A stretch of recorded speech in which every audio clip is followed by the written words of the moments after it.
If you got a little sound ready to go. Yep. Yeah, party people. Here we go.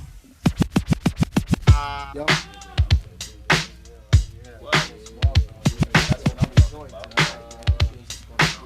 Okay, get out of here.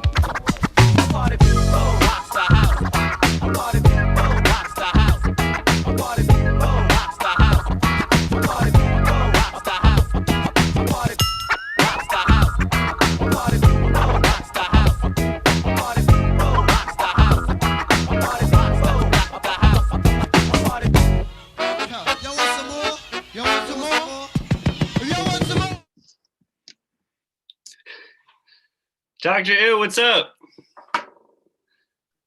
You. How you doing? Good, good. What's going on? Thank you so much for being here. Of course, of course. So we're gonna get started in just a second here. I think the only thing you need to know is keep your camera off when we get started, and I will read your bio and introduce you. And when you hear your intro song, turn your camera on, and we'll do it all dramatic. Hey, okay. All right. Do you have any questions before we get started? Yeah, actually, I just wanted to know, am I leading some type of follow along, like a warm up, or besides the speaking factor of everything? That's a good question. Yeah. So I'll be asking questions of all of our panelists. Okay. And if you would like to lead an activity, you are absolutely welcome to. There's going to be a lot of people on Facebook Live who are seeing our stream, but who can't participate. Okay, okay. So just keep in mind that it can't necessarily be that interactive, but yeah, we'd love to have that if you want to do that. Okay, okay. Sorry, I had to check my angles. I was going to go outside, but instead I'm going to make him just be quiet. It's kind of windy. All right, y'all, let's get started. I'm gonna play some music. That's right. For anybody who's already in the live stream, listen, this is what it is. Welcome to the rehearsal. Welcome to an open rehearsal, but we're finna get it popping and percolating. Let's go, Rem Cycle, with the tunes. Let me say yeah!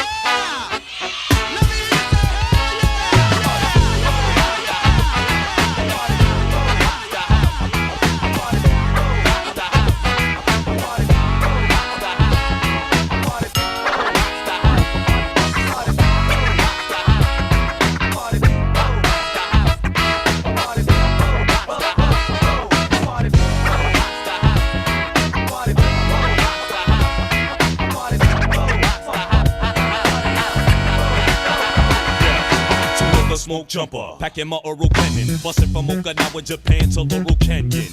Swallow flows, we turning like plush tires. Mellow intros, lyrics be burning like brush fires. Spreading vocal leprosy, using discrepancy. Lyric weaponry lessens your chances of testing me. Stopping please, MCs, I block atrocities. True philosophies from the lips of black Socrates. A pocket penciler in your peninsula. Killing Dracula, MCs who rip from my vernacular. Rocking back in the ill scene, we occupy. No lullaby, got you high when I rap the fly verse. For my people, let me breathe slow. Give a heave and stimulate your cerebral system.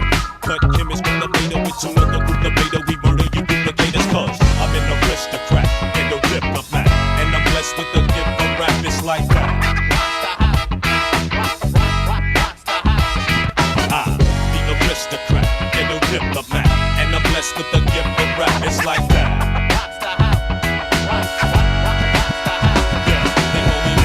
Antagonistic, drastic, coming from a place where these cops get their ass kicked. The last trick unified was the cornerstone. A lyric crystal to the dome is how we wanna clone, born alone. The strength of God makes my mission higher. They found the liar dead, strung up with fishing wire. The mystifier packing vocal artillery, making lovely word connections like Chuck Willery. The foolery, I make your block turn to one rhyme. Electrifying like some nocturnal sunshine. The planetary pioneer in his mixer. Charlie Tuna spitting scriptures, painting pictures. Even sisters adapt, cause we take it back like chiropractors, fucking actors on wax. Well. Some dope tunes from Remy, DJ Rem Cycle, to get us started on this terrific Teacher Tuesday. What it do when we rounding up 2020. Good evening. Well, it's evening for me right now. Good day, I should say. Good day, y'all, wherever you are joining us in the Zoom room or on our live stream networks. I am Aysha Upchurch, the founder and director of HipHopEX, and I'm super excited for the evening we have planned for y'all. I just want to say the quick hello and welcome and all the logistical ooh la la, so I can get out the way. We can have an amazing time with our guest for today. So HipHopEX is an intergenerational lab project that is dedicated to exploring and experiencing the power of hip hop and education, its contributions to culture writ large. We are funded and based out of the Harvard Graduate School of Education, where I am on faculty, and have been excited to pilot amazing initiatives that put the shine on hip hop ed as it should rightfully be. In our third year, we are taken to these virtual streets as everyone else is to spotlight amazing individuals who are doing dope things, who can share their tips and insights, provoke questions. We try to bring the ethos of the cipher, the ethos of the cookout to this space. So though we are funneled through Harvard, please do not posture or pretend, be your real selves. That's for our panelists and any of our guests. Feel free along the way to drop, if you're on joining us on Zoom, drop comments using the Q&A function or in the chat box. If you're in live stream, we are watching those comments too, so that we can bring your voice into the cipher. All right, y'all, it's 2020. 2020 is what it is, and it has been what it has been. Yes. So what we figure is, what better time than to, let me get my focus right. I'm focused, man. What better time than December of this truly unprecedented year than to celebrate how hip hop always continues to be responsive, to be resilient, to be just so much of a source for folks to get through, and also to ask different folks how they've redefined, reimagined, or even affirmed their practice. So Teacher Tuesday is what we love to give love to on this second day of the calendar, if your week starts with a Monday. So we're asking different educators to share with us their tips on how they've been navigating this Zoom world. And so we're gonna have amazing guests, but to introduce those guests, I wanna make sure that I give some love and some spotlight to the rest of our team. So our programming assistant for this academic year is Michaela Perry, who is helping watch the chat and keeps us lit on social media. And bringing us the tunes every Zoom is Remy Fernandez O'Brien, AKA DJ Rem Cycle, AKA he be locking, they be locking, yo. Remy is many things, but also an amazing dancer and locker with the Beantown Lockers, is a current graduate student at the Harvard Graduate School of Education and our current graduate lab fellow. And Remy will be moderating today's dope panel. So put your blue hands, your virtual hands, your real hands together for Remy. Hey, thanks, Aysha. Yeah, oh my God, we have some incredible human beings here today.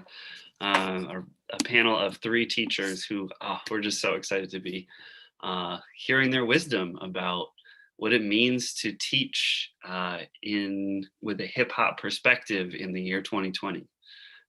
So I'm gonna start us off with Andrew Carter, also known as Dr. Ew, is a b-boy artist, entertainer, choreographer, teacher extraordinaire. Training in b-boying, popping, waving, and gliding, along with his knowledge of hip-hop, Carter was drawn to his unique and abstract style. This is a list, y'all ready? His skills led him to perform with music artists including Kendrick Lamar, Tiana Taylor, Travis Scott, Ariana Grande, to appear in print ads such as Emirates Airline National Campaign, to dance in music videos for Janet Jackson featuring Daddy Yankee, Jennifer Lopez, Jason Derulo, winning freestyle dance competitions like EXPG's and Hot 97's Battle for $10,000. And he stars in theater, such as Encore, City Center Cotton Club Parade, and the Radio City Spring Spectacular. He was the Easter Bunny. Dr. Ew is currently teaching in New York City at Broadway Dance Center and EXPG, where he shares his talent and expresses his motto, I create to inspire. Give it up for Dr. Ew. Wake up, stop selling crack to the blacks. Hope you bought a spare for your flat. Can't accept me talking real facts. Down the hill like Jill and Jack. I speak what your weak mind lacks. You heard that? I'm creative to the fullest. What you talking about, Willis? Cause you talking never kill it. I hear but don't feel it. Thou ain't realist. You're just sweet meat in the village. Yeah, I'm a Don Diva, Don Neva. Y'all not seen her. He to squeeze into a wife beater.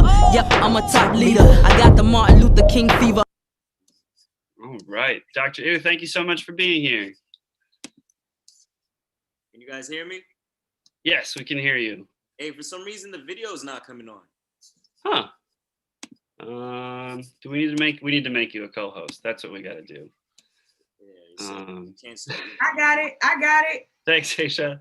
Okay, up next, my professor, the visionary instigator of street dance activism and the global dance meditation for Black liberation. Dr. Shamell Bell is a mother, community organizer, dancer, and choreographer, and documentary filmmaker. Dr. Bell received her PhD in culture and performance at UCLA's World Arts and Cultures Dance Department.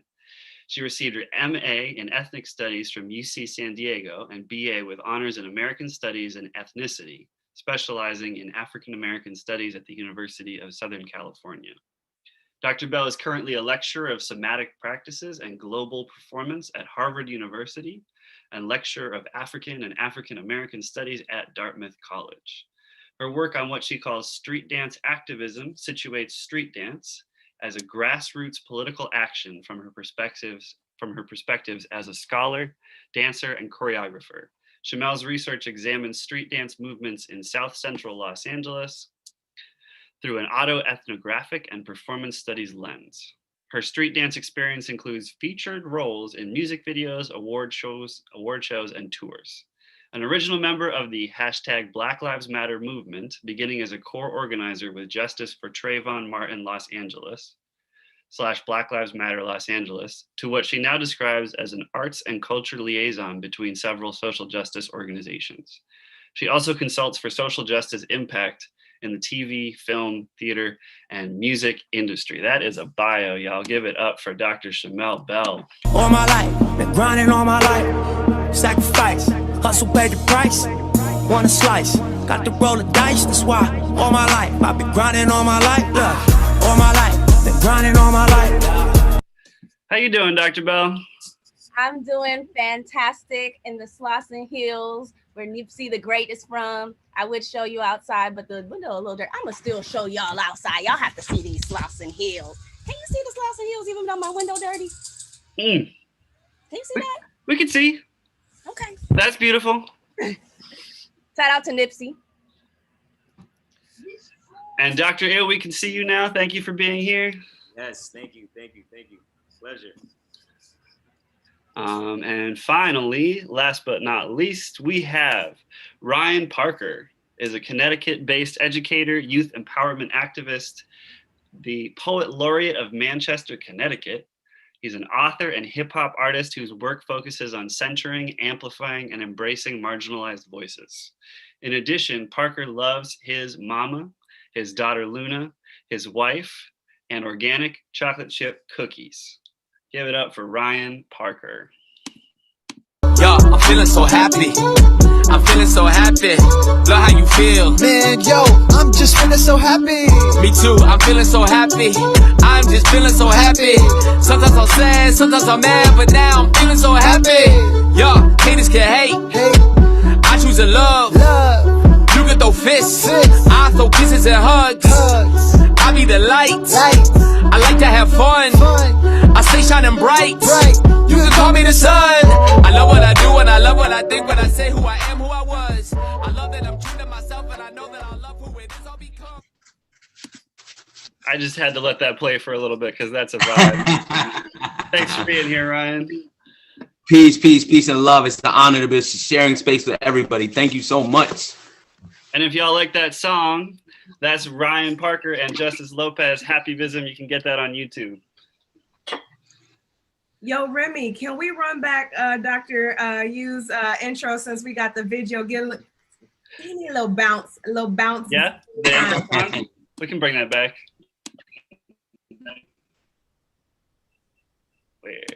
Here we are. Want a slice, got to roll the dice, that's why all my life I've been grinding all my life, look, all my life, been grinding all my life, sacrifice, hustle paid the price, want a slice, got to roll the dice, that's why all my life I've been grinding all my life, look, I got everything, all my Better wake up, stop selling crack to the black. Hope you bought a spare for your flat. Can't accept me talking real facts. Down the hill like Jill and Jack, I speak what your weak mind lacks. You heard that? I'm creative to the fullest. What you talking about, Willis? Cause you talking never kill it. I hear but don't feel it. Thou ain't realist, you're just sweet meat in the village. Yeah, I'm a Don Diva, Don Neva. Y'all not seen her, he to squeeze into a wife beater. Yep, I'm a top leader. I got the mark. Hey. Okay, that was well worth going back for. Oh man, all right. To this incredible panel of folks, thank you for being here. The first question I have for you is, I know that all of you teach in some capacity. And I would love to have our folks get to know you better by just learning a little bit about who are you as a teacher, whether you're online or in person. What are the most important things to you as a teacher? And we'll hop in double Dutch style, as Aysha likes to say. Whenever it makes sense to you to hop in the circle, you can go ahead. I guess I'll start it off. Let's see, I've been teaching hip hop dance, hip hop choreography for a good 12 years now. A lot of the major studios, a lot of the mom and pop studios as well, doing workshops, doing master classes, and being that I also know freestyle dance and b-boying, I would also teach that as well. So I versify between teaching like different choreography classes, ranging from beginners, little kids, to adults, to professionals, and the same thing with breaking as well.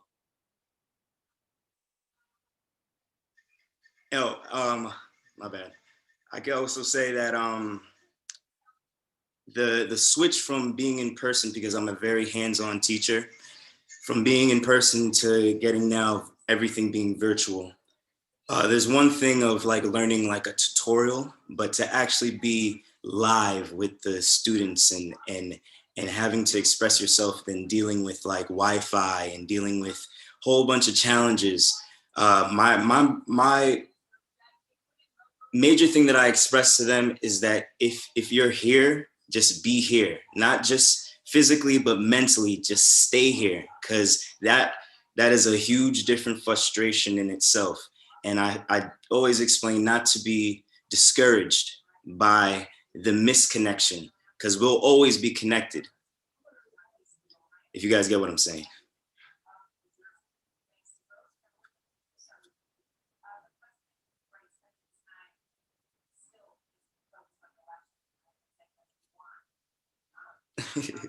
Who's going next? I'll spin the water bottle. I'm coming in. I'm coming in. Because I know Dr. Bell would have taken it. She was like, I'm taking it.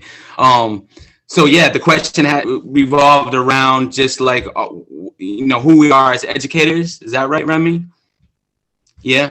So yeah, I came in as a secondary ed teacher, English teacher. Started off in the middle school, straight up, same district.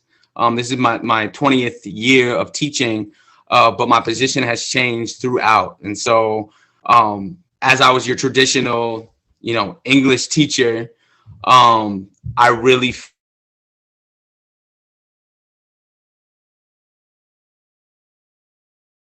Brian, we lost you there.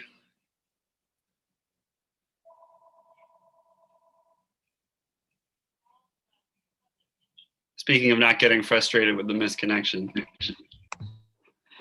Am I back now? Yes, we heard you right up until I really. you were with me, just like Dr. U was talking about. You stayed with me even though you're not here with me. We lost you again. Ryan? No, you're Ryan, you're off again. Your internet is out again, Ryan. It's just really invested in reimagining what education looks, sounds, and feels like. And so that's where I'm at right now, educator. I know that that I think of this world of education as a form of activism. And so that's me. All right, thank you, Ryan. We lost a little bit at the end there. We got the piece about rethinking education. So thank you. All right, so that leaves me. I am an educator and practitioner of engaged pedagogy. So shout out to Bell Hooks.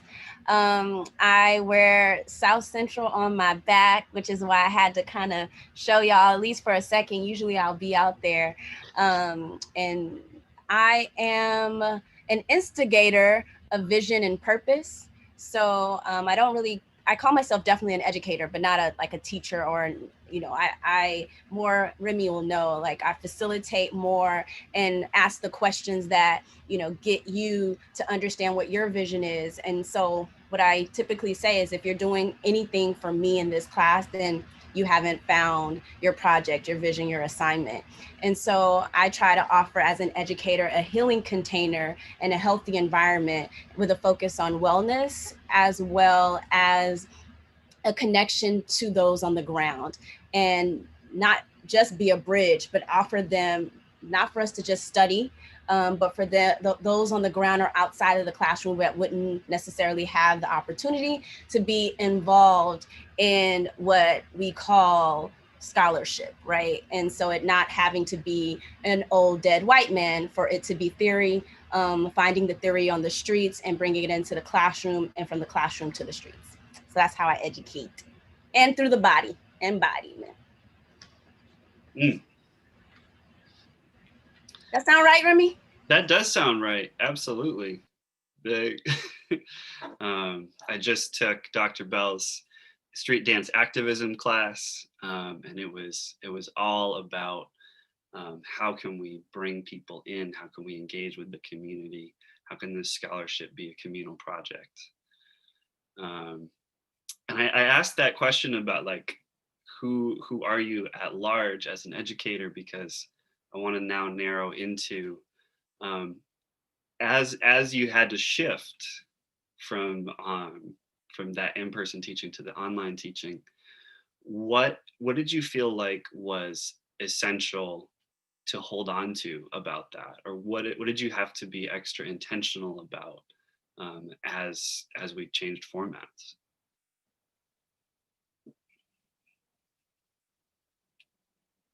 Oh, I'll go.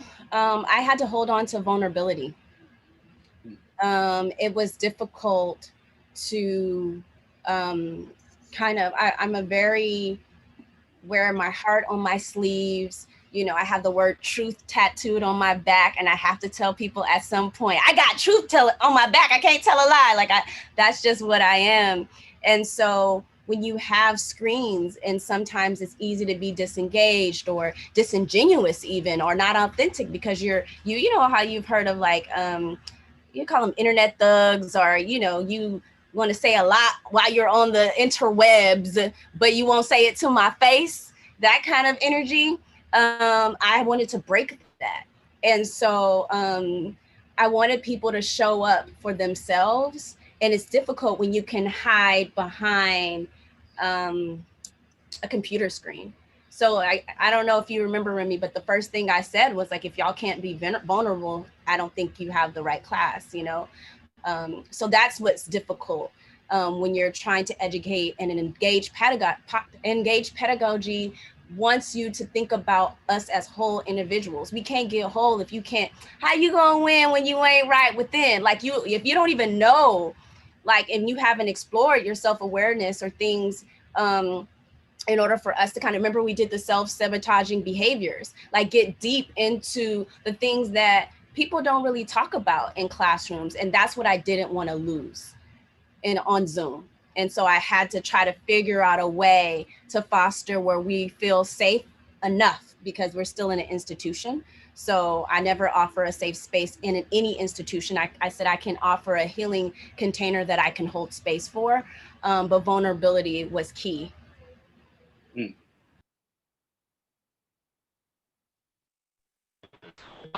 Is my audio coming in okay? We're hearing you, but it's really. Can you hear me now? Am I still? Do you want to turn off your video? Really choppy. I'm gonna see if I can move my. Does that make it better? That's way better. Does that make it okay? No. Yeah. It's way better. You hear me? Okay, so you can't see me, but I'll give voice to this. So I think that what I wanted to hold on to is the fact that we've done this before, that we've already been here. So before I speak any further to that, I have to mention the fact that when we're talking about the terminology of social distance learning, it's important for us to remember that especially our most racially marginalized groups of students, our Black and brown students, social distance learning has always occurred for many of them. And so I made sure that I held on to that, because holding on to that really helps me to see that the work in navigating that has to happen, whether it's in front of a screen or we're in person. For many of those students, this idea of learning from a distance, it's been embedded in the divisions and lack of cultural relevancy that they've experienced in classrooms and so-called educational institutions that have always refused to accept them as their full selves. And so we can't deny the social distance and the expulsion rates of Black and brown bodies, right? We can't deny the social distance in school suspension rates attached to Black and brown bodies. We can't deny social distance and aggressive punitive punishments aimed at Black and brown bodies. We can't deny the social distance attached to the lack of representation as it correlates with Black and brown lived experiences in curriculum. And so when we talk about this age of quarantine, moving schools in the direction of making sure that, students have appropriate technology and the resources, food and communication and teacher-parent contact and highly engaging assignments, even if they're decorated in flashy ways to keep them engaged. What I'm noticing is that many are just beginning to realize that what we're now doing is what should have been the norm before.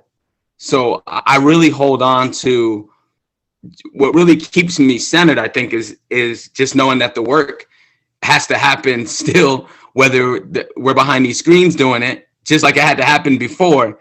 And so the hope for me is like the new norm, and not in terms of like, it's not like being in the space, being outside of the physical space is not something that I want to stay in that zone. There's something about the energy of being in the room and sharing that energy, fostering it with the people. But the work at its core is still the same. So that's what I could add with no video. I apologize. I don't think you need video. That was on point. Thank you, Ryan. Incredible. For me, in a personal sense, when it comes to dance and dance education, I dance all the time when I'm outside of the house. And when I'm home, I'm ready to just chill. And when it came to a point where I have no other choice but to dance where I live, setting up and making sure the lighting's correct, making sure everything is clear, making sure you can see my full body, everything had to be some sort of challenge, but we always have to prevail. Now, when it comes to students, I teach for Brooklyn Prep in Williamsburg in Brooklyn, and it's usually an after-school program, so they're not graded on being a part of the dance team. But it came from like 100% attendance to falling upon only 6 people being a part of it because they could not handle being online. And it was a big wake-up call to see how them being in person, a team of 24 drops to 6 the following year due to them being on the computer because they can't handle being on the computer because they're on the computer all day at school, and then they got to be on the computer to dance. It was too much for them. And it definitely hit home, because it's like, man, I wish that they were able to write it out, but they're still kids, they're still learning, and this is a huge shift for everyone.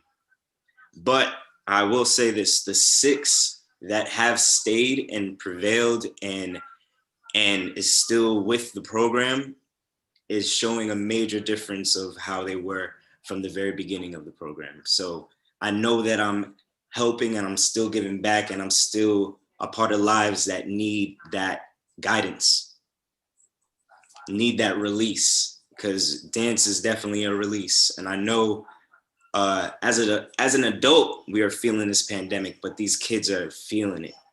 They are feeling it. And I'm glad that they have some sort of outlet other than writing assignments or anything like that. They have some sort of physical outlet, some type of musical outlet that lets them feel free for at least 15 minutes.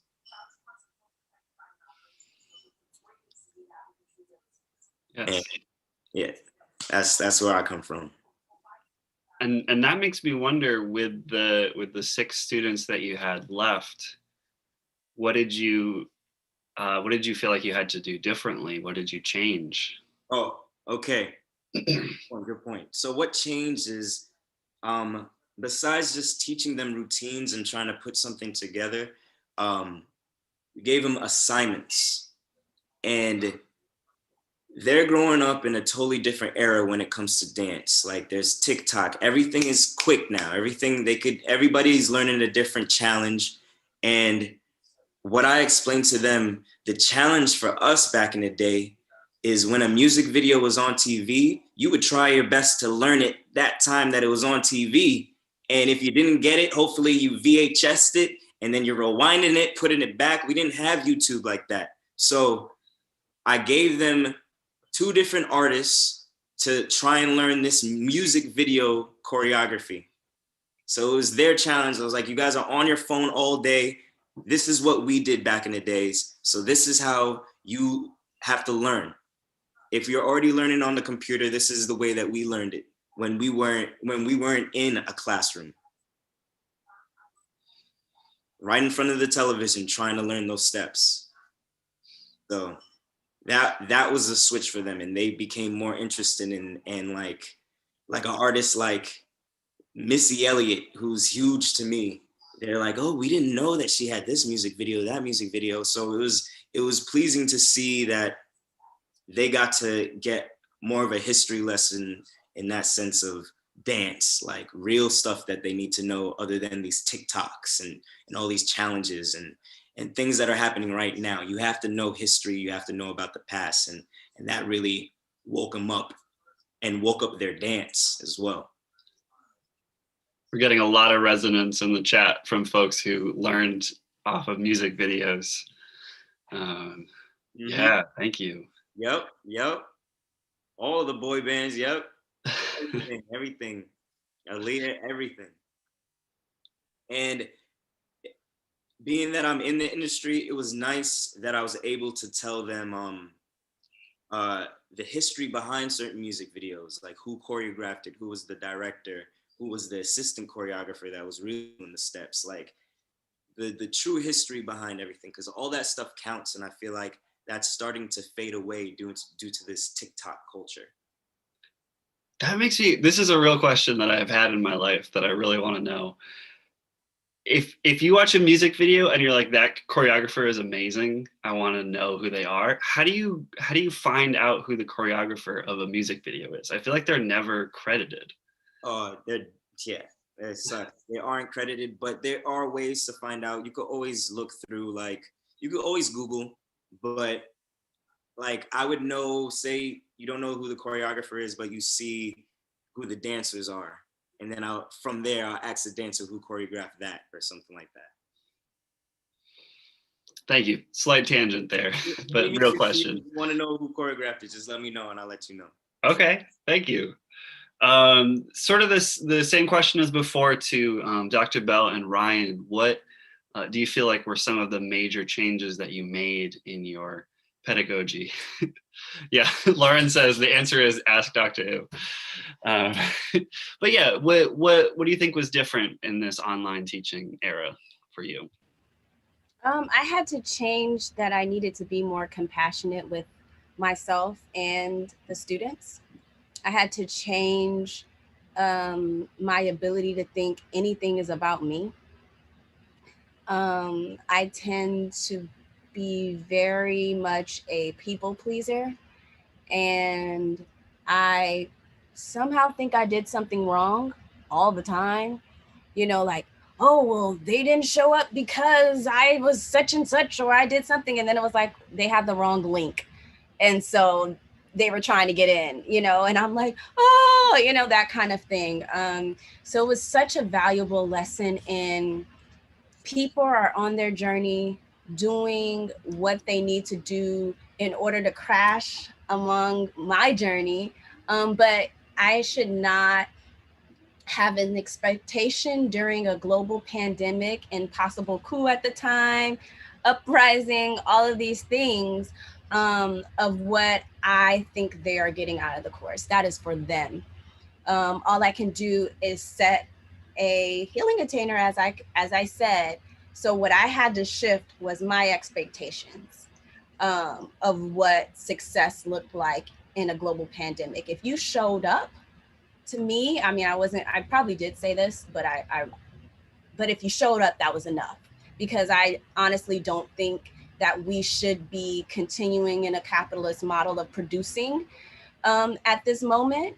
And I mean, I get it from my son, and I'm like trying to get him the coolest assignments. I'm like, you're going to read the graphic novel of A Parable of the Sower, and you're going to do a summary of that in a video form. And he's like, why am I doing work, period, during a pandemic? And I was like, bet.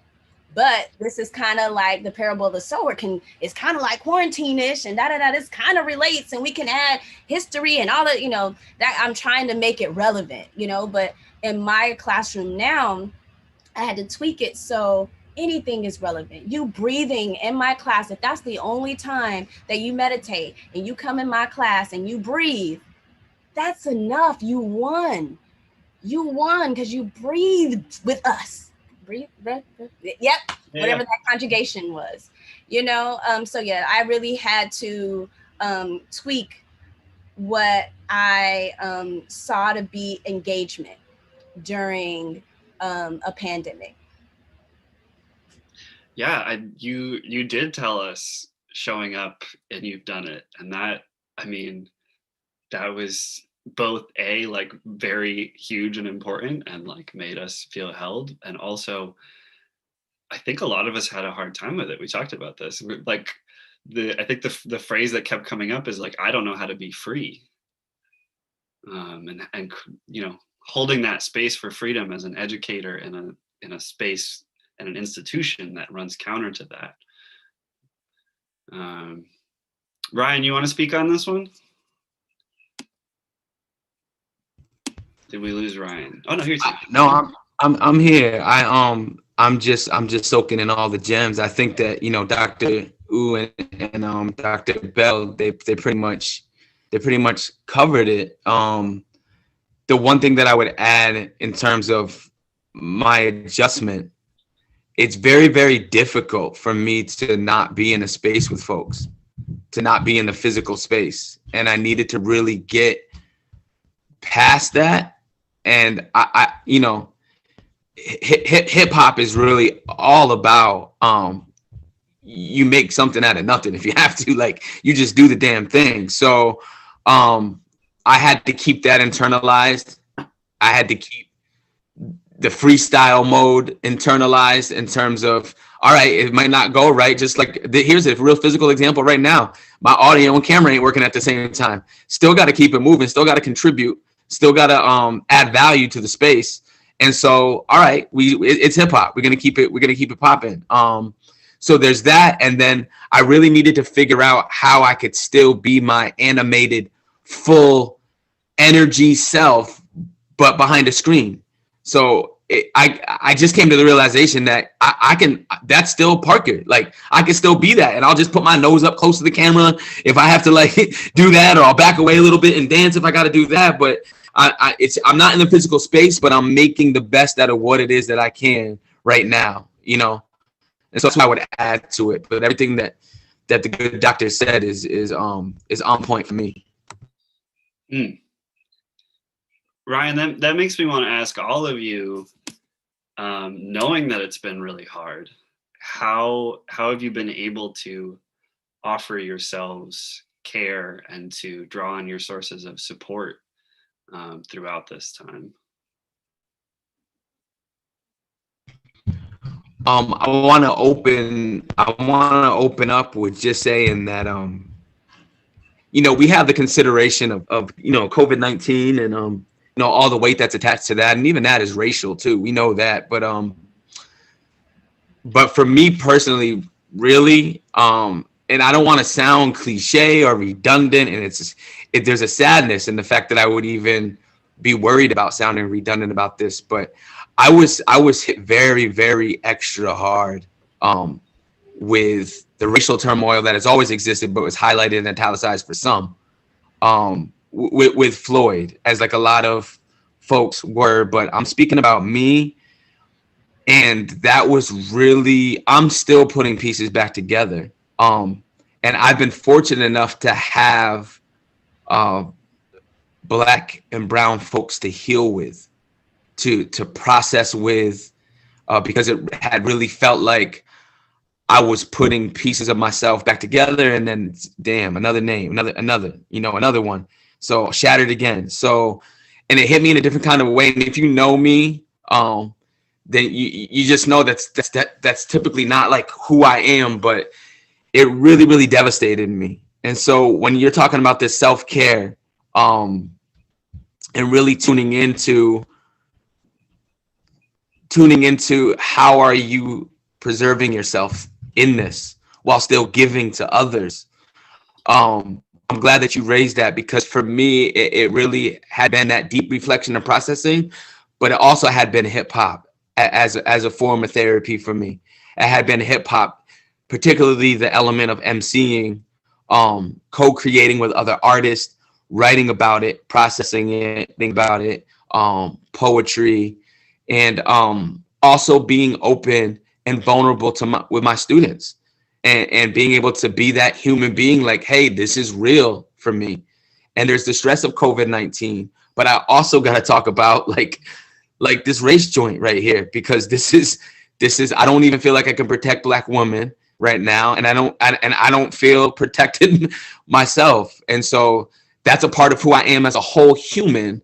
And this teaching thing is not a profession for me. It's not like just my job. It's just a part of my being. And that turmoil that I'm in is wrapped into that. And that's real. And so we have to talk about that. We have to process that. We have to consistently restore on that, so that we can go through this experience as human beings. And so that's what I would say in terms of, you know, my case.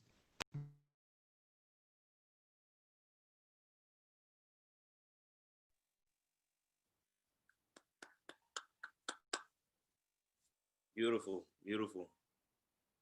I would say for me, trying to think how I could touch on this, because from March to now, blow by blow of just feeling a sense of anxiety.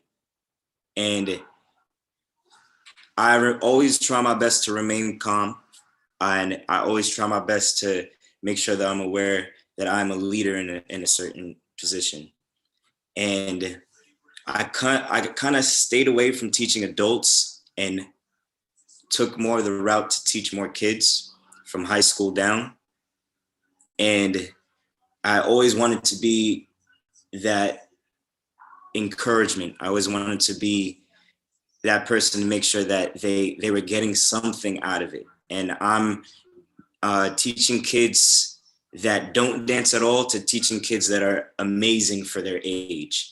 And from the ones that don't really dance at all, as long as there's a smile on their face and they're like fighting hard to get certain movements and pushing themselves. And it in a sense, keeping dance as a distraction from everything else. And up until this point where I feel like my energy and everything has risen up, that the announcement that breaking is now going to be in the Olympics. And I'm teaching a lot of kids how to break now. So it's such a milestone towards hip hop that something like this is happening, to something that was created from Black and brown people. Now it's an Olympic sport. Now there's a chance for these kids to be multimillionaires doing what they love to do. A form of hip hop is in the Olympics. It's mind-boggling, and that's what lifted my spirits, and that's what has been pushing my students even more to even think, wow, not in the next 4 years, but in the next 8 to 12 years, I might win a medal. 8-year-olds, 7-year-olds, 6-year-olds now. So I think that's incredible that something like that made a major shift during this racial injustice, this quarantine, this pandemic, that something from hip hop got something gold out of it, you know? But now when it comes to that, I don't know if you guys are into breaking or breakdancing. When it comes to breaking in the United States, all of these other countries are funded by their government with spaces, with different opportunities for them to be as incredible as they are. In France, in Korea, in Japan, all these other places, the government funds them. Here in America, they're not about it. But I hope that this is the chance for America to wake up and know that there should be these facilities for the Black and brown communities to train them for upcoming Olympics, or just keep them active now that it is an art form that has taken it there. Not just gyms, but facilities for dancers and breakers that want to take it seriously to another level. So I hope the word gets to the government. That's all I gotta say. Yeah, you all said such wonderful things, so I'll just keep it brief with my answer about my self-care regimen is deeply embedded in community care. And so my wanting to offer, like I said, this healing container, this safe space, there was only one time I can tell you when I didn't want to go to class. And when I went, it's because I had so much other things going on. Because usually it was like, oh, I'm meet with my folks. It's going to be cool. And it was just like, I don't got time for no Harvard right now. I really just don't got no space for it. But I came, and then I just like turned up, and I was like, wow. So it wasn't depleting, it wasn't draining. And then that's the moment when I recognized that we had built community, because there was one time where, activist stuff was going on, and we didn't know what was going on during the election with being leaders in the movement. And we're like trying to figure out safety protocols and all kind of stuff. And I still wanted to show up and be in community with the students. And it wasn't from like a necessity, but it was fulfilling to have that care that we built, and I needed it because isolation wasn't going to help me in that moment. But also recognizing modeling care for my students. When I couldn't make it, I said it. Like, I'm like, hey, when I said I didn't feel well, or I'm like, I'm looking a whole mess. I could barely get out of the bed today. So this is what y'all got today. That was for me care. And I modeled the classroom in the level of care that I, have outside the classroom. So I'm taking the beginning of my day to sit with my thoughts and meditate. So when we come into class, we sit with our thoughts and we meditate. And so I give them little tools that I use outside. I love Insight Timer, you know, so I gave them beautiful course on Insight Timer. We used it every class, and now people are using that outside of the classroom. So for me, like I said, community care is definitely something that I do to kind of re-up myself. Yes. I want to really appreciate the vulnerability and the thoughtfulness in those answers. Thank you. So what I would like to do now is take a couple of questions from the folks out there. I know Lauren has a question. Would you like to unmute, Lauren?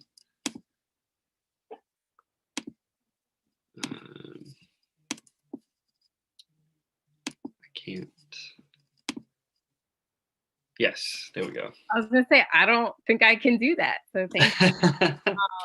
Yeah, so my question, I have 12 new questions after what y'all just said. My question is about something that I realized, especially in grading end of the semester papers, is that in teaching the college courses that I taught, I felt like there were so many students I didn't know. Like I know them, but not in the ways that I normally get to know my students. Because you have those, like you just walked into the room interactions, right? You have the, like we're exiting the room. There's just so many ways to know your students that are outside of them submitting assignments or like engaging in dialogue with the entire class. And I think, especially when you walk into a physical classroom, you can have a private conversation with Mr. Parker. It's not like the entire class is watching it. Whereas in the Zoom room, like the entire class is watching it unless you're in small groups in the breakout rooms. And so I just realized that like I lost so many opportunities to get to know my students. And I say lost and maybe missed because I'm sure they exist, but I just didn't put them into place. I'm wondering what strategies, you know, Dr. Bell already shared one in the Q&A, you all had for getting to know your students. So outside of them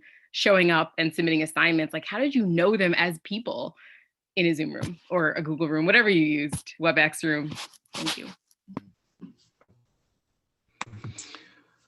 I know that for me, is everybody hearing me okay? Thank you for the thumbs up. I know that for me, great question, by the way. Thank you for this. I know that because now I'm in the position, I'm the race and equity coordinator for my district. And so I'm working, you know, my students are teachers. And on opening day with my opening PD speech that I gave, I posted my phone number to over 1,000 educators in the space. But I know that when I have my small, you know, scheduled meetings, my group meetings, and I like to just think of those as classes, I know that I'm being really intentional about our check-ins and about our checkouts. And they're very intentionally designed to really elicit some real human conversation so that I'm able to really get to know the teachers that I'm privileged to work with as people. That does not take care of the fact that, like you mentioned, everybody's on that call. And so as much as I possibly can, I'm really giving one-on-one phone calls with folks. I'm texting folks. We can't be in the physical space together, so I can't, you know, roll up to, you know, meet them somewhere or engage in ways that I did before. But I am trying to be intentional about that one-on-one time, that if I'm not engaging it, at least I'm offering that. But I've found value. And I think that the best relationships that I've developed are those that have really taken advantage of that. And we've been able to vibe in that kind of a way. Yeah, I mean, I answered quickly in the chat, but I said I'd love to speak more about it. It's a very intentional effort. Like I said, we begin with vulnerability. And so folks know that I offer a space where they can speak up, and I kind of think about disability justice in the ways that some people have different learning disabilities. And so offering that, you know, I have bipolar disorder off top, I talk about that. And so I had a piece of paper and I was writing down things as other folks talk. I wrote down the question because, you know, sometimes we privilege folks who speak a lot in classrooms, or they just like to hear their own voices. But you know, when I was a TA in my graduate program, I would look at the brilliant papers of people who didn't say a word. And so that was one of the reasons why for Harvard, I didn't have to make it mandatory, but I usually have like mandatory awesome hours. I don't like to call them office hours because people have like this, I don't want to go to office hours. I'm like, well, let's do awesome hours. And so we have time to have deeper conversations. But I think if you make the classroom, for the people who aren't talking, the people that don't unmute, if you have space for them to journal their thoughts and then talk in a smaller group, using breakout rooms is great. When they come back, they're more likely to share out, or you can just call on people with just bullet points and they're likely to at least say something. And then that gives them more of if they're shy, they will talk to you a little bit more because you've made it accommodating for all different types of, personalities. And I think finally, aside from the awesome hours and the breakout rooms and the journaling, I made it intentional, like there's a WhatsApp group or there's a Slack or, social media, different forms and the ways that they like to connect. That's another thing that I tried to do to get to know them better. Yeah. And they have my number. So yeah.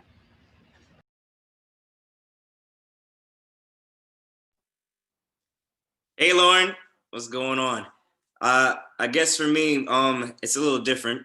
But I will say this, there was a Zoom class that I had to teach ongoing, and it was a bunch of kids that it was my first time teaching them. And I always try my best to start off with some type of movement. So I made them introduce themselves with a movement. So I would go, my name is Dr. Ooh. And then they will all have to do Dr. Ooh. And then whoever was next had to do their name with a certain move. And we would all have to do that. And we would all have to do that move. And it was a cool, fun way for me to memorize people's names and recognize them with a movement at that too. It was always that movement. Oh yeah, you're Ryan. Okay, it was yeah, exactly.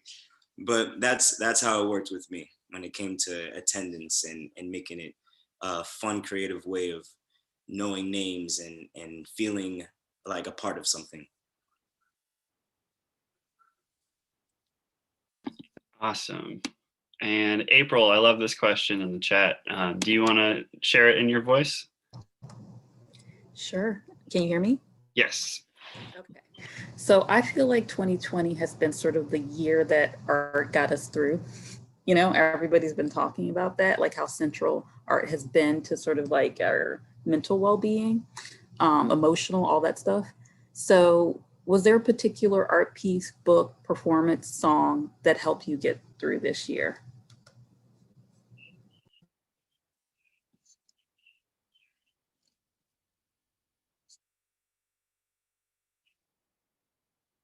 I can put it in the chat. So I was saying Insight Timer. And so it's I just put it in the chat, and there's a group called Beautiful Chorus, and they have affirmations to like beautiful like chorus songs. So the one about inner peace, and it's just like, please let me feel inner peace over and over and over again, and you can just hear it. It reminds you to breathe it in, let it out, and let it go. Like, so there were affirmations to songs. Previously, before I found the Insight Timer, I was doing Janae Aiko's trigger protection, I believe it is. Like she has some sound bowls, and she was just saying, I am protected and things like that. So that helped me kind of get through. And then New Edition, April. So like, no lie, we are actually probably, I'm gonna, look, if it is, like, you look, Remy knows it because of me. This is great. Because of me. So we are sitting there, we do it all the time. So I'll model it later, but New Edition gets me and my son through. I do something called Radical Embodied check-ins. And so we check in with our favorite dance moves. And I'm always doing, if it isn't love, why do I feel this way? Why does he stay on my mind? That's always my favorite check-in. And I even switched it to add that to affirmation. So I would say, I am love. I am love. I am love. I am love. And then that kind of gets in my head. So I just, yeah, my son is 10 and he knows all the lyrics and every run to New Edition. So yeah, April, we're fam.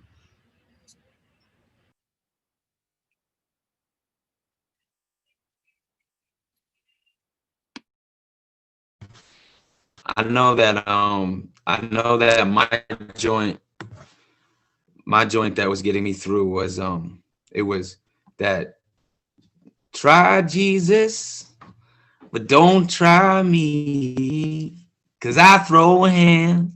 And I know that was kind of like an anthem for me, but I'm an artist. I'm a hip hop artist, and so it was the act of actually writing, creating. I listened to a lot of just instrumentals, a whole blend of them, and got into a just a routine with some other artists that would send a beat per month, and then we could just freely write whatever was in our heart, on our mind. It didn't have to fit a form. It didn't have to be a certain amount of bars. It didn't have to fit a theme. It was just what is there and what's present. And then we would record. So we have a lot of songs stacked up. But that's been very therapeutic and healing, is just listening to those beats and creating songs off of them. I tried Jesus though.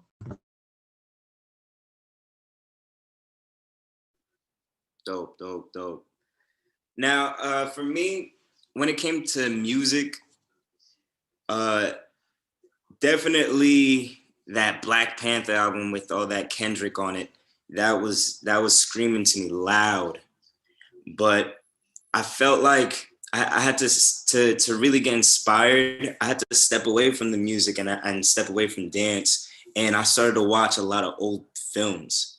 And I got into Sidney Poitier deeply, and seeing a lot of his films and the representation that he had through films really sparked something that made me see activism in a different way, other than like within art and music, like within the acting that he did in the movies that he did and the way he portrayed himself really like woke me up during this quarantine of watching Look Who's Coming to Dinner, To Sir, With Love. What else did I see? I forgot the name of it, but he plays a doctor. He plays a Black doctor, and all the white patients are like extremely racist and try to say that he killed someone. And it was just a bunch of incredible stuff that made my mind boggle, that like these were films that were made back then, and like we're being awoken in a different way right now. And that really hit me.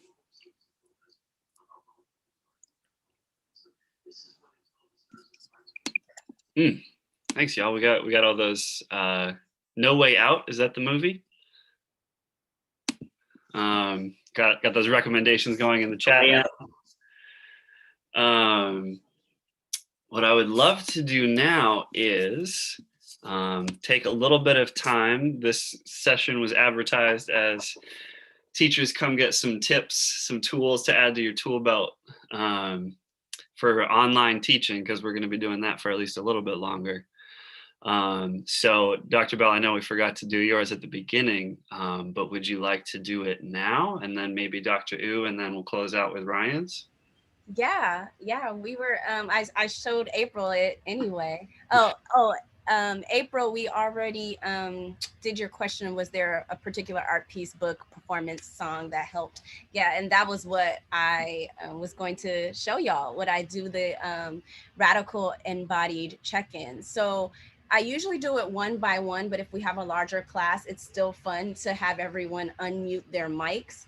And then it's like a cipher of all different voices. Everyone feels heard. If some folks feel like they're a little bit vulnerable when they know it's so many people, they can kind of just say what they want to say.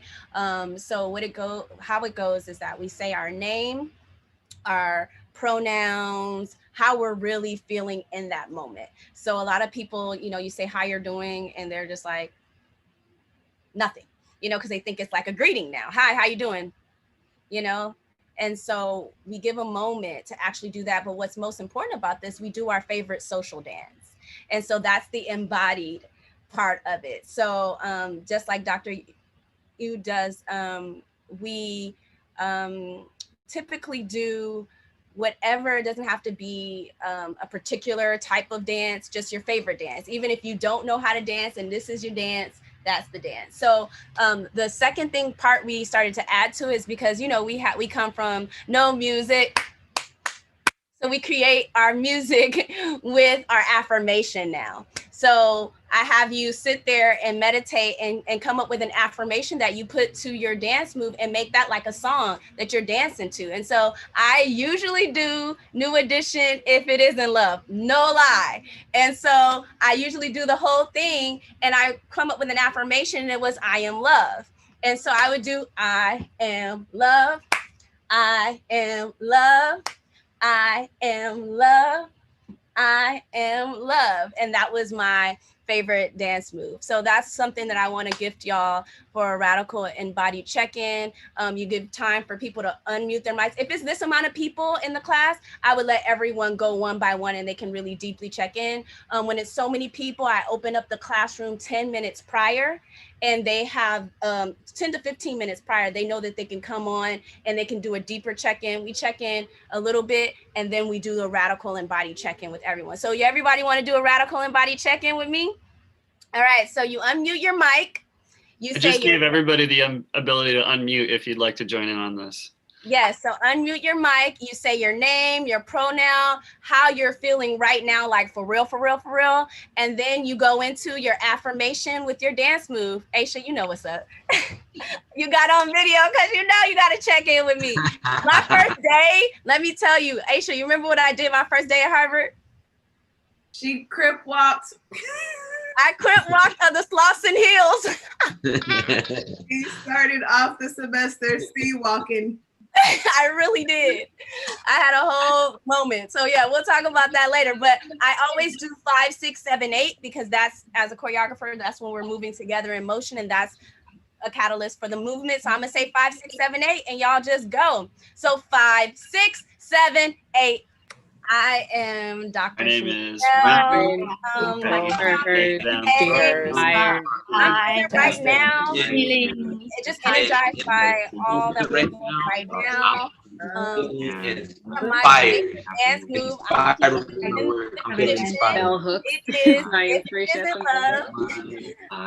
am. Look at Remy still in mind. I am love. I got this. I got this. Did I hear I got this? Hey. You know I got this. I love this. I see you over there, Ryan. That was so much fun. You know I Wait, I see Remy still my move. I won't stop it. I got it.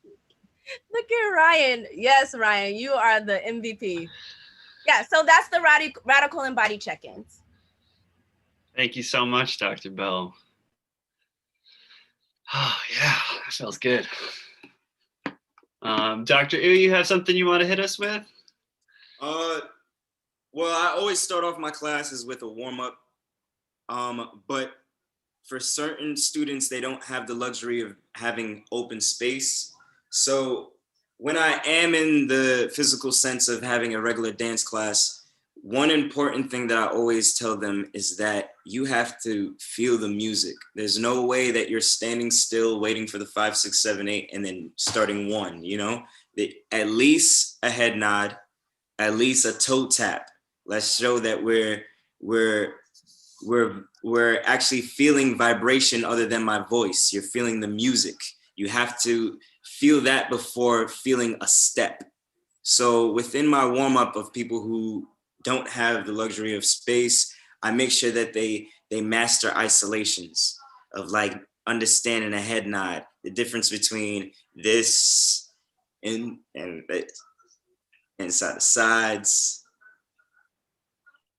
loose in that sense. So if any of y'all want to ever feel loose, especially with the neck and everything, get your head bop. It's crazy because usually every Tuesday, I would host a party called Toka Tuesday with DJ Tony Touch. And there's this dude named Disco Ron, and he had the best head bop that just always moved. And he didn't have to dance, but you could tell he was just feeling the music so much. And he didn't do any moves. All he did was bop his head. But the energy that you felt from a regular bounce, that's what I gotta leave y'all with. Don't forget the awareness of music. Yep.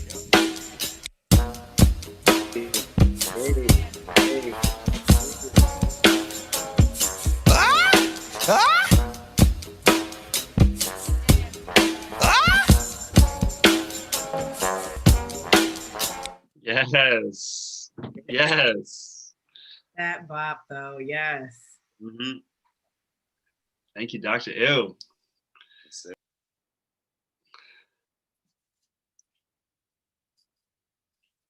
Ryan, you want to close this out? Yeah, it will be an honor, pleasure, and privilege to close everybody out. And this is a tool that you can use if you decide to use it. But it's a necessary component, I think, in terms of what we do in this work, in terms of shifting paradigms. I think I introduced my closeout by saying that it is not the job of Black and brown folks to repair the damage that the oppressor has caused.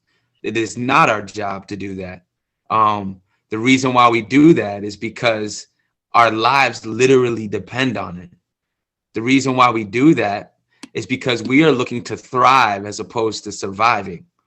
The reason why we do that is because our ancestors have paved the path for us to be able to march upon with high knees. And they have sacrificed so much in order to pave that path. And now it is our job to continue that path for those that we will one day be ancestors to. But it is not our job to fix the damage of the oppressor, but we engage in it anyways. And so one of the things I've been really thinking more deeply about is the preservation of my people, the sustainability of my people, their souls, their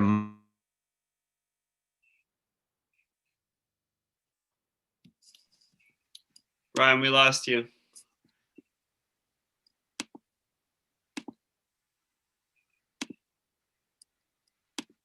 I rebuke the Zoom demon trying to come against the word that Pastor Ryan is giving us. I'm saying, right? Don't have me bring out my tongue. Like, what am I pray against it. If we think about those who are engaged in this work, I guarantee you that you are most likely going to see Black and brown folks. And so what I want to do to close us out is I want us to think about our self-worth. I want us to think about our value. And I want us to think about joy. And I want us to center joy in this moment. Our ancestors who went through the most dire conditions never lost sight of their joy. They still had church services.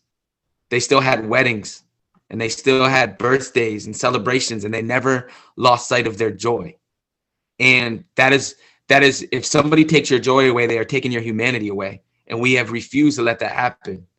And so I want to make sure that we keep in the tradition of our ancestors and we remember to hold tight to our joy and to be intentional about the moments that we will create for ourselves that center joy. And so I know this might sound silly to some of you, but I'm going to give you an example. One of my joy, I have two things that I've been most recently doing to be intentional about my joy each day. And they seem so small, but they give me fuel in this work that I do because my life depends on it. One of the joy things that I do is every night I hold my daughter outside on my porch and we look at the sky at least once every night. And she loves it when it's an orange golden moon and she says it out loud to show me her love for it. Sometimes we can't see the moon, but we still look at that sky and we soak it in and it just does something for my soul. The other thing that I've been doing is I've just been eating more slowly. I've been eating slow because I'm really trying to intentionally taste the food that I'm lucky enough to put in my mouth in the first place. And I've been just moving so fast because race and equity work, activism is my life. 100% day in and day out. It never stops. So I need to remind myself to sometimes stop and to really, really soak it in. So one of my joy moments is looking at the sky. It seems like a small thing, but it's doable, and I can do that, and it brings me joy. Another small thing that I do is I slow down and I taste what I'm putting in my mouth. And so what I'm going to ask everybody here to do is to really think about your own value. I want you to think about your self-worth in this moment, and the fact that you're engaged in this work that you're not responsible for in the first place, like I said when I initiated this. And so I want you to be preserved. I want you to self-preserve. I want you to be sustained. And I want you to be selfish so that you can continue to be selfless in the work that you do. What is your moment? And you can put it in the chat. What is your joy moment that you will guarantee yourself because you deserve it? You could write it in the chat. For those that are on Facebook Live, you could think about it in your head. If for those who don't have an answer, don't have an answer. This is not no test or a quiz or anything. Like, this is personal to you, but please, I will ask you to be thinking about how can you center joy in your life in the midst of the work that you do for the betterment of yourself and others. And I'll close with that.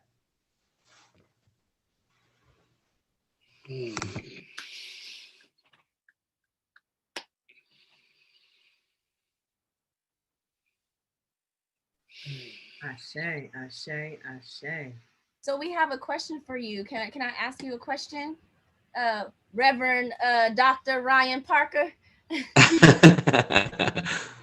Yes, bless me. Yes, so Sejani was we were both figuring out joy. Do you have a definition for the difference between joy and happiness? No, just A definition between joy and happiness.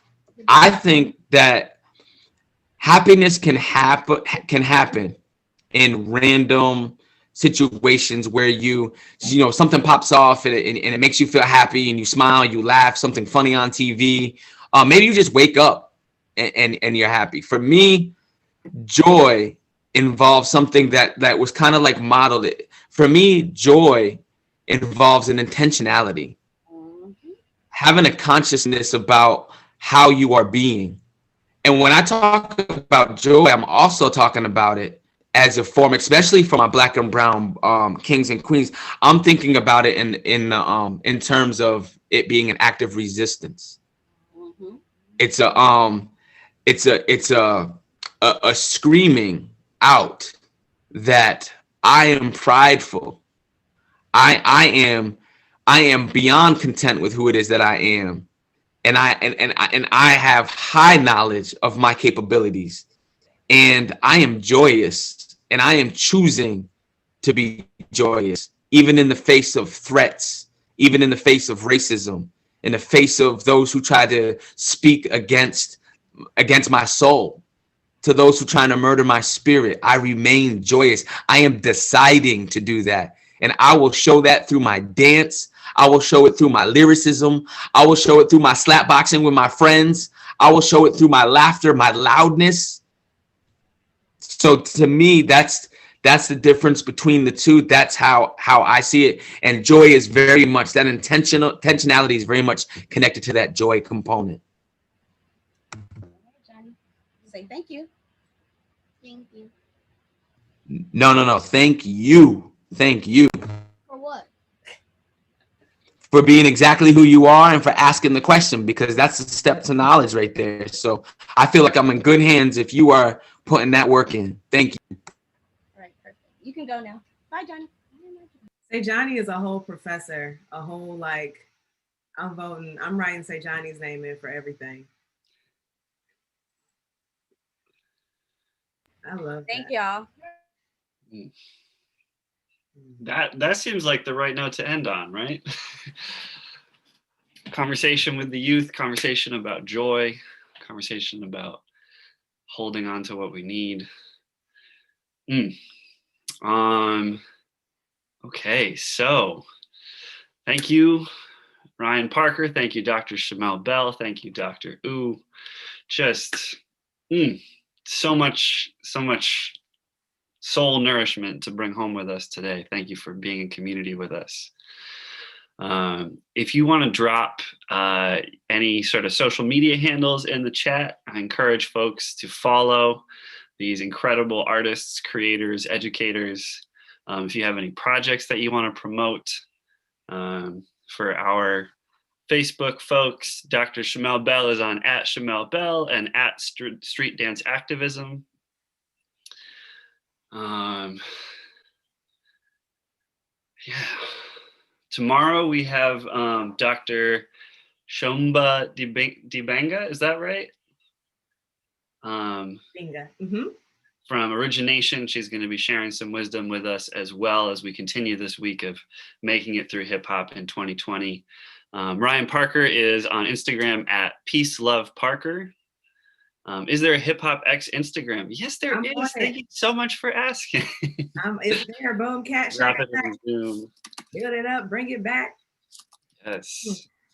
Remy knows this. I feel too old to say DM.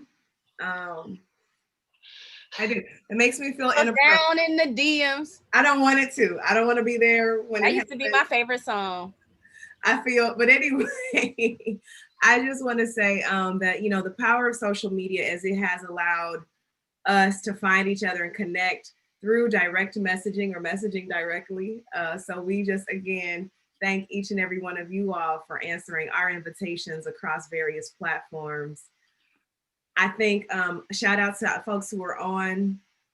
Yes, follow everybody. Dr. Ru, I met you at the Hip Hop Youth Research Activism Conference 2 years ago, back when the world was open. Justice put me in touch with Ryan. I was low-key fangirl stalking Dr. Shamell Bell, and then the universe was like, put us in the same sphere. And I was like, well, we was already sisters, so cool. So I just love all the connections. And I just want to say that you all are blessing people with your honesty, with your truth. Today, and when we, you know, post things up, we share with y'all, you know, for folks to continue to access this. But I never want to skip a moment to say thank you. Thank you, Remy, for beautifully facilitating and moderating the conversation, as well as providing the dope tunage. And yeah, tomorrow, like once somebody, I think it was April, had asked the question, we're also putting that up on our Instagram and Facebook, but like what's some music that got y'all through, some hip hop lyrics or lyrics in general that got y'all through, so we can continue to build that, because that is a resource. To your point, Ryan, what feeds us and how the expressions speak to us can look like it's just aesthetic, but that's nourishment for the soul, and how we lean into our Afro roots of leaning into music for healing. So we want to get more input from folks as we listen with Shomba Dibinga of Origination, as she shares how she transitioned her whole studio and production to online, and what music moves and drives her.